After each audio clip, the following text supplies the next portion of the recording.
सो जो next question हमारे यहाँ पर है, यहाँ पर क्या हमें डायमेंशनल फार्मूला हमें यहाँ पर कैलकुलेट करनी है। तो बहुत इजी है ये वाला क्वेश्चन भी। क्या है, फोर्स एक्सेलरेशन ऑफ टाइम दिया हुआ इसके बराबर है, एनर्जी के बराबर है। तो हमें बस क्या करना है, इनको रिलेट करके आंसर निकालना है। यहाँ हमें यहाँ पर क्या है, E is directly proportional to क्या रखना है, एफ ए और टी के बराबर रखना है, डायरेक्टली प्रोपोर्शनल तीनों। इनको पावर दे दो ए बी सी। अब इनको रिलेट करके हम एक इक्वेशन बना लेते हैं, ठीक है। एनर्जी की क्या है, डायमेंशन वैल्यू किसके बराबर होती है, m1 L2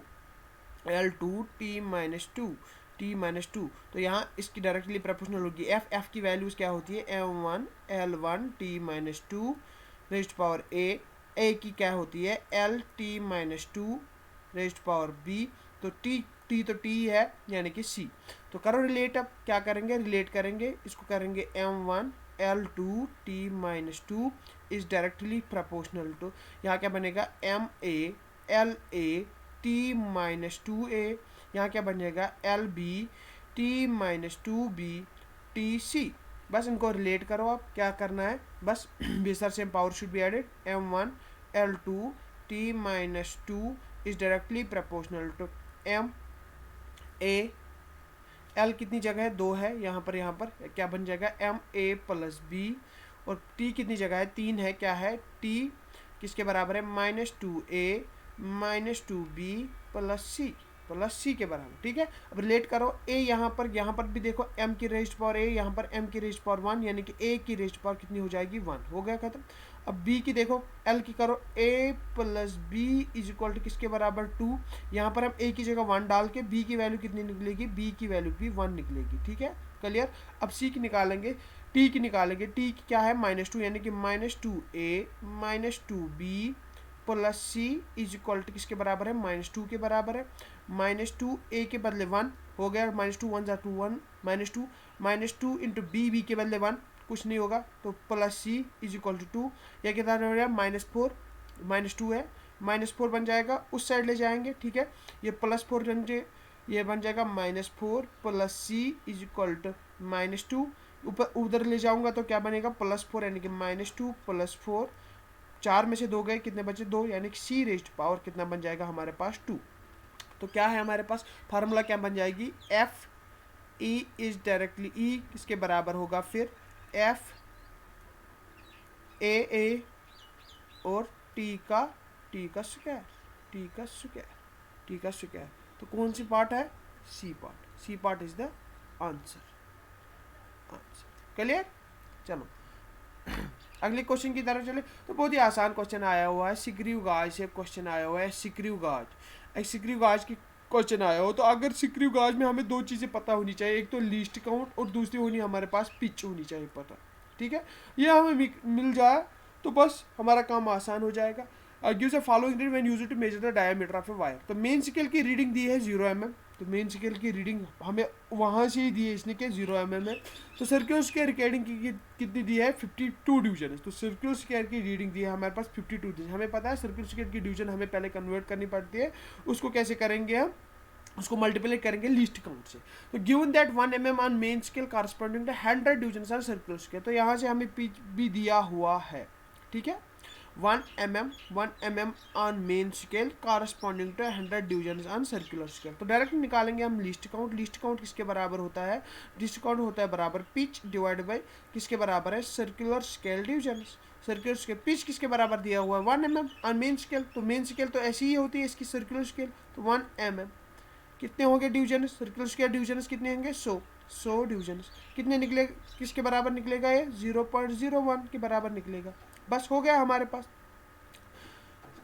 ठीक है, 0.01 के बराबर निकलेगा mm।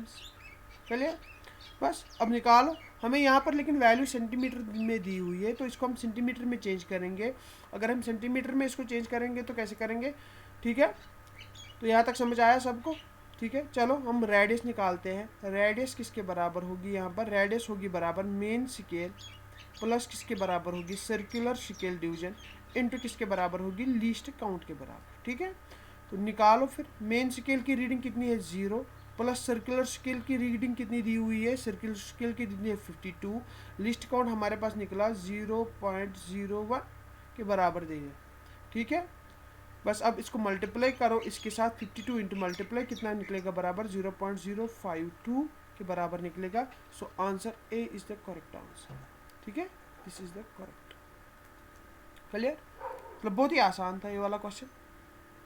आगे हमें ये दिया हुआ है क्वेश्चन जो हमारे थंबनेल पे भी लगा हुआ है, if E and G are denotes the energy and gravitational constant then E and G has a dimension. बहुत ही आसान है, ई के डायमेंशन हमने अभी देखे, एनर्जी के डायमेंशन m1 l2 t-2, और हमारे पास जी ग्रेविटेशनल जी के कांस्टेंट वो रटे हुए होने चाहिए। जी के कांस्टेंट किसके बराबर होते हैं m-1 l3 t-2।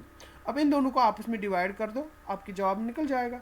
देखो m ऊपर चला जाएगा तो क्या बन जाएगा, m का स्क्वायर बन जाएगा, l ऊपर चला जाएगा तो ये 2 है -3 बन जाएगा, क्या बन जाएगा -1, ये ऊपर चला जाएगा तो क्या बन जाएगा 0 बन जाएगा ना, t रेज पर ये +2 -2 क्या बन जाएगा 0 बन जाएगा। तो देखो ऐसे डायमेंशंस कहाँ पर है, यहाँ पर है ऐसे dimensions. So option B is the correct answer, ठीक है। अब ये वाला बहुत ही अच्छा क्वेश्चन है, बहुत ही अच्छा क्वेश्चन है, सबसे अच्छा क्वेश्चन ये है, इसमें दिमाग लगाने की जरूरत है। क्या कह रहा था, energy required to break 1 bond of DNA, वो कितना दिया हुआ है, कितनी एनर्जी लग रही है 10⁻20 joules, the value of electron volt is nearly. हमें पता होनी चाहिए एक इलेक्ट्रॉन वोल्ट किसके बराबर होनी चाहिए, बहुत आसान है। 1 इलेक्ट्रॉन वोल्ट किसके बराबर होता है 1.6 × 10⁻19 जूल्स, ठीक है, ये तो सबको रटा हुआ ही है।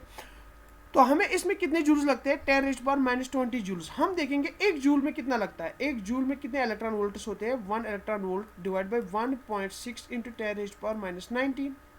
अब हमें इसमें कितने जूल्स लग रहे हैं 10⁻20, तो 10⁻20 बोथ साइड से मल्टीप्लाई करें, यहाँ से भी तो 10⁻20 joules is equal to 1 electron volt divide by 1.6 × 10⁻19 into 10⁻20। बस निकालो, बहुत ही आसान है, ठीक है। अब इसको करो, ये क्या बन जाएगा 1 डिवाइड बाई 1.6 इंटू 10⁻20, इसको ऊपर ले जाओ कितना बन जाएगा 10⁻19, कितना होगा ये 1.6, ये बन जाएगा 10⁻1 10⁻1 डिवाइड बाई 1.6 बन जाएगा, ठीक है।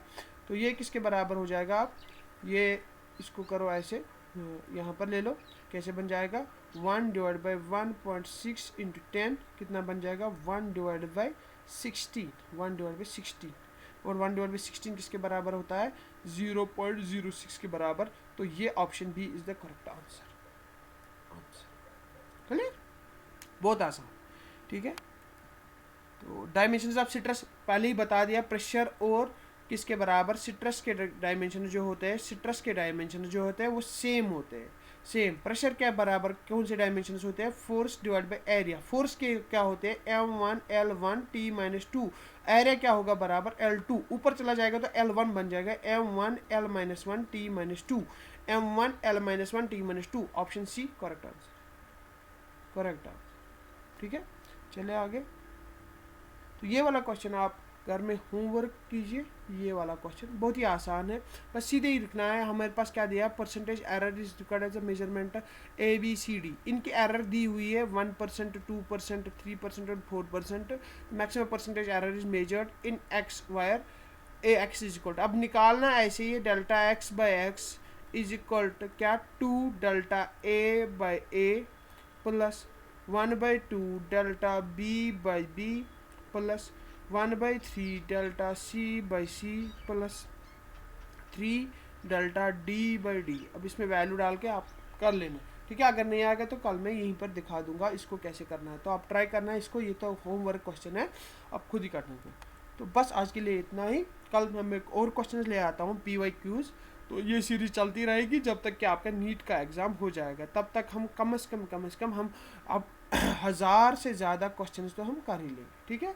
Thanks for watching and keep commenting, और लाइक कर दीजिए हमारी चैनल, और सब्सक्राइब कर दीजिए, और शेयर भी करें अपने दोस्तों के साथ। रोज़ आए यहाँ पर, हम यहाँ पर प्रैक्टिस सेट्स लगाएंगे जिसके बारे में आपको बहुत इंफॉर्मेशन भी मिलेगी, और आपको तरीका भी समझ आएगा कि कैसे क्वेश्चंस को हम हैंडल कर सकते हैं। तो thank you for joining us.